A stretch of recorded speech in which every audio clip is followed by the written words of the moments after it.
Students, जैसा कि आप देख रहे हैं कि ये क्लास 10 क्लास 10th की क्लास है ये।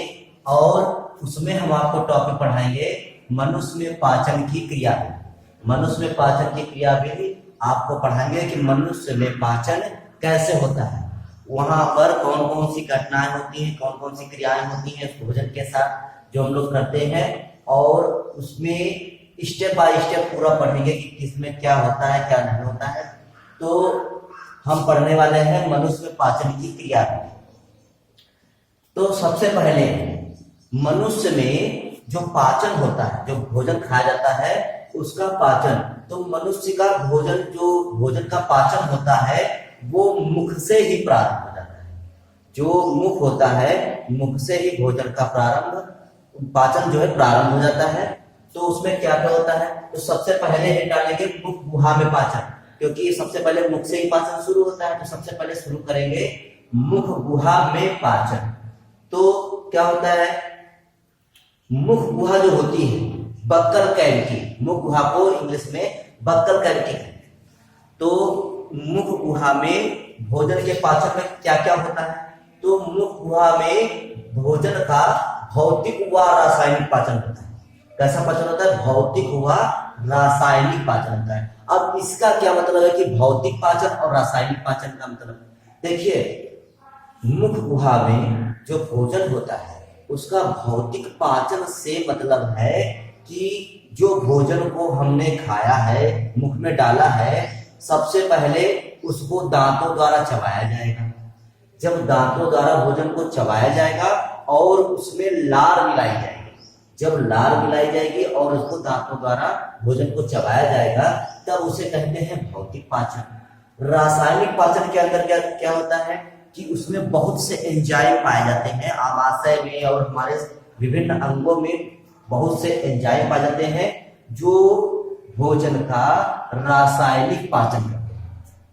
तो भौतिक पाचन क्या होता है कि जब भोजन को दांतों द्वारा चबाया जाए, और उसमें रासायनिक पाचन क्या होता है कि जब भोजन को विभिन्न एंजाइम पचाते हैं तब उसको रासायनिक पाचन कहते हैं।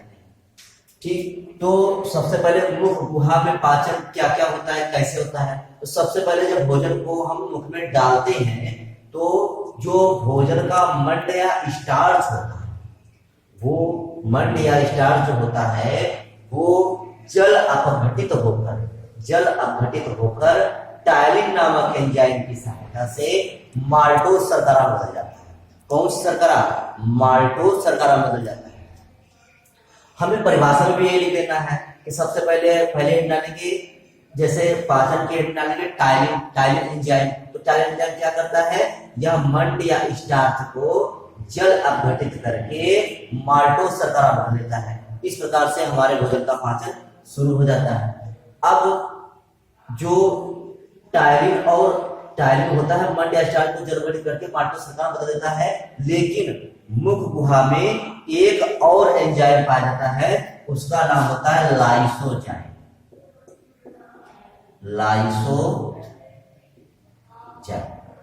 तो एक दूसरा एंजाइम होता है लाइसोजाइम। अब लाइसोजाइम एंजाइम लार में पाया जाता है। इसका काम क्या होता है, ये लाइसोजाइम एंजाइम भोजन के साथ जो हानिकारक बैक्टीरिया आ गए, उन हानिकारक बैक्टीरिया को वही मुख में ही नष्ट कर देता है। तो ये लाइसोजाइम का काम होता है।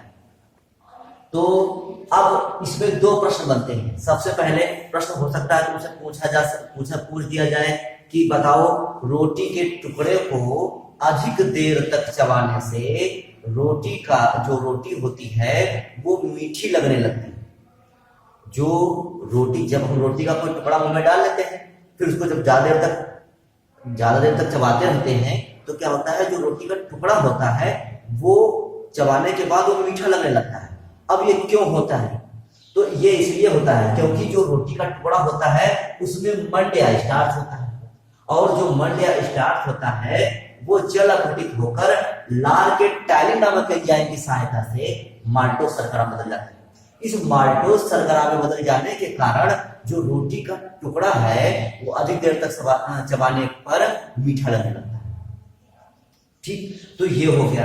दूसरा प्रश्न तुमसे पूछा सकता है कि जैसे जानवर जो होते हैं वो अपने घावों को चाटते रहते हैं।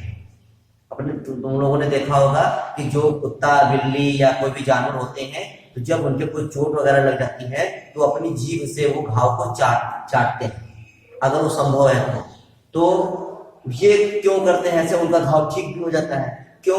क्योंकि जो उनकी जीभ के द्वारा जो लार उस घाव पर लगती है, उस लार में लाइसोजाइम एंजाइम पाया जाता है और ये लाइसोजाइम एंजाइम वहां पर उपस्थित हानिकारक बैक्टीरिया को नष्ट कर देता है। तो इसलिए जो जानवर होते हैं वो अपने घावों को चाटते रहते हैं ताकि वो घाव ठीक हो जाए, और ठीक भी हो जाता है। ठीक, तो इस प्रकार से हमारे मुख गुहा में भोजन का पाचन हो जाता है। तो ये मुख गुहा में पाचन कंप्लीट हो गया। अब दूसरे स्टेप बढ़ते हैं। अब भोजन मुख गुहा में तो पाचन हो गया उसका, अब भोजन जो है वो ग्रसनी और ग्रास नली से होता हुआ खिसकता हुआ पहुंचता है आमाशय। अब जो भोजन होता है वो ग्रसनी और ग्रास नली से होता हुआ आमाशय में पहुंचता है। अब आमाशय में भोजन का पाचन कैसे होता है? अब दूसरा स्टेप देखते हैं। नंबर 2 देखते हैं आमाशय में पाचन। तो आमाशय में पाचन कैसे होता है ये बताने वाले हैं, ध्यान सुनिए। देखिए, सबसे पहले जो आमाशय होता है, आमाशय को जठर भी कहते हैं। क्या कहते हैं? जठर कहते हैं। तो जठर भी कहते हैं। तो जठर में जठर ग्रंथियां होती हैं।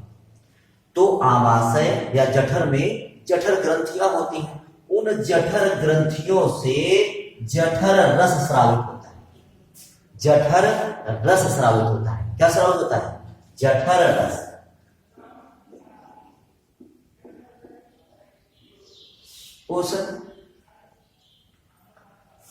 तो जो आमाशय होता है, आमाशय की जठर ग्रंथियों से जठर रस स्रावित होता है।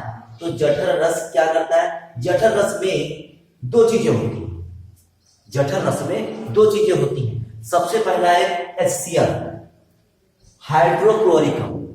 जठर रस में 2 चीजें होती हैं, एक होता है HCl, हाइड्रोक्लोरिक अम्ल, और दूसरा होता है एंजाइम। एंजाइम पाए जाते हैं जठर रस में। तो जो HCl होता है वो उस जठर में पाए जाने वाले एंजाइमों को सक्रिय करता है। जब तक HCl स्रावित नहीं होगा तो आमाशय में पाए जाने वाले एंजाइम जो हैं वो सक्रिय नहीं होंगे।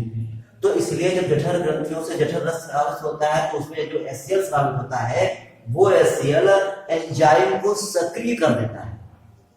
अब जब एंजाइम सक्रिय हो गए हैं तो ये एंजाइम का काम क्या है और कौन कौन से एंजाइम सक्रिय होते हैं, उनका काम क्या है, तो आगे देखते हैं। तो सबसे पहले आता है पेप्सिन एंजाइम।